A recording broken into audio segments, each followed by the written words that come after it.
കാണിച്ചത് ഇരവിയാണ് തമ്പുരാനെ. നായ്ക്കരുടെ പടയിൽ ആൺബലം ഇനിയുമുണ്ടെങ്കിൽ കൽപ്പിച്ചോളൂ, 10 കൊന്നോ 100 കൊന്നോ. പക്ഷെ തിരുമലൈ കോട്ടയുടെ കവാടം വരെ ഞാൻ എന്തിനെത്തിയോ അതും കൊണ്ടേ മടങ്ങും. വാഴുന്ന മണ്ണിനും വണങ്ങുന്ന ദൈവത്തിനും കാളിയൻ കൊടുത്ത വാക്കാണത്. ഞാൻ കാളിയൻ.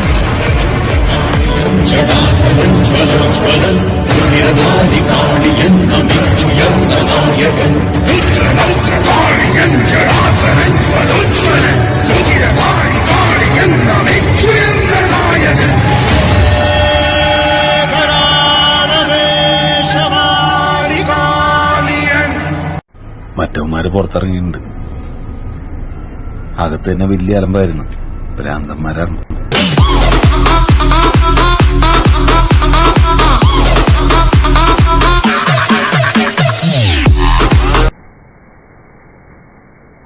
പോലീസ് സ്റ്റേഷനിൽ കയറ്റി എന്നെ ഉണ്ടാക്കാന്ന് വിചാരിച്ചടാ. നിന്നെ നിന്റെ അനിയന്മാരെ ഇനി അടിക്കും ഞാൻ. ഒരുത്തരം എന്റെ നേരത്തെ വിടില്ല. കൂലിത്തല്ലുകാരോ ഇരുട്ടടിക്കാരോ ഉണ്ടെ കൊണ്ടുവാ, നോക്കാം നമുക്ക്. നിന്റെ വായിക്കാതുണ്ടോ? പഴം തള്ളിയിട്ടുണ്ടോ?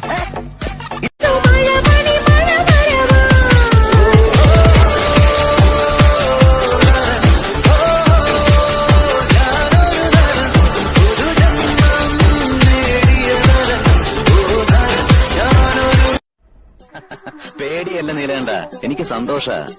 നീ ഇറങ്ങണം, പഴയ കണക്കുകളൊക്കെ തീർക്കണ്ടേ. അപ്പോഴേ എനിക്ക് ഈ കളിയിൽ ഹരം കൂടൂ. നീലകണ്ഠ, ഒന്നും ഇവിടെ അവസാനിച്ചു എന്ന് കരുതണ്ട, തുടങ്ങണേ ഉള്ളൂ.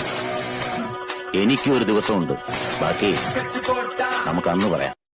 മഴക്കാലത്ത് മണ്ണിരെ ഒന്ന് പൊഴുത്തെന്ന് കരുതി ഈ മൂർഖം പാമ്പിന്റെ വീട്ടിൽ വന്ന് പെണ്ണാലോചിക്കരുത്.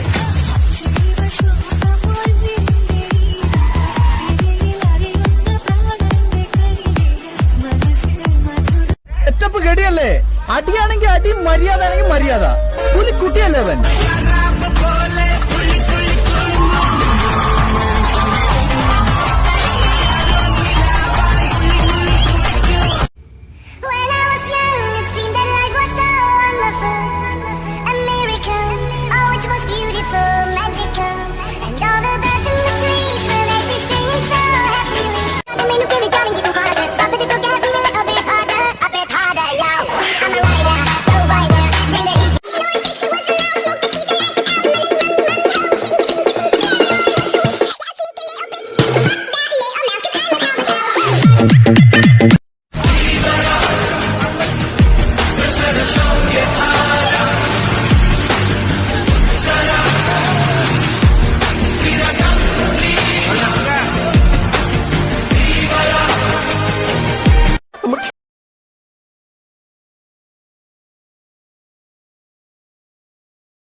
Because I know the